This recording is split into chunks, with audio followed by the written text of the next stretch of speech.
Hallo Freunde und herzlich willkommen zu einem neuen Video von mir. Ich zeige euch jetzt, was ich in Teddy gekauft habe, und eine Sache habe ich in DM gekauft. Und zwar Trockencreme, also das ist so für mein Gesicht. Ja, wenn es halt trocken ist oder so. Ja, und ich habe... Das war mein Bruder. So,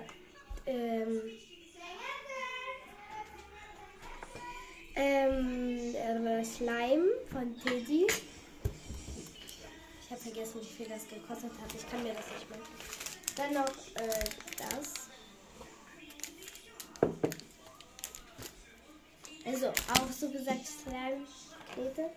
Dann noch gefriertrocknete Süßigkeiten. Also das habe ich schon aufgemacht. Ich konnte das einfach nicht mehr. Das ist so lecker. Ihr kennt doch bestimmt diese.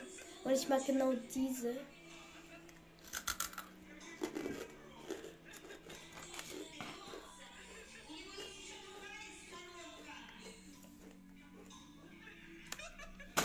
Die sind sehr lecker.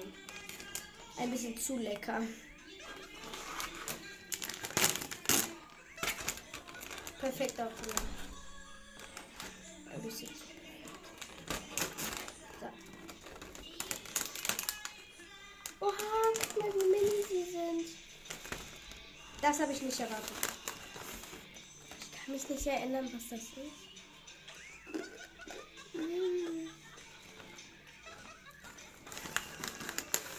Sie sind richtig weich.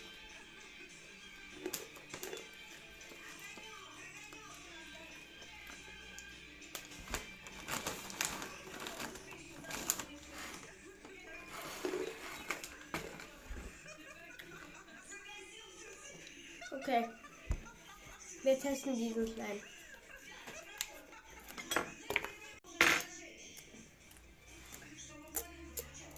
Da ist eine Blase.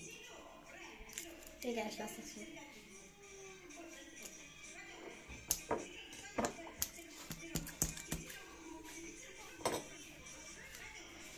Oha.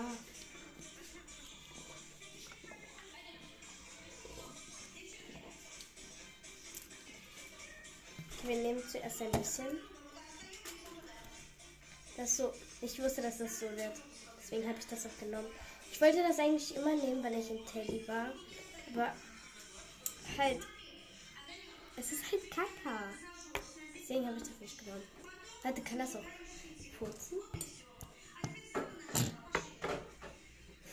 Ich will jetzt meine Oma bringen.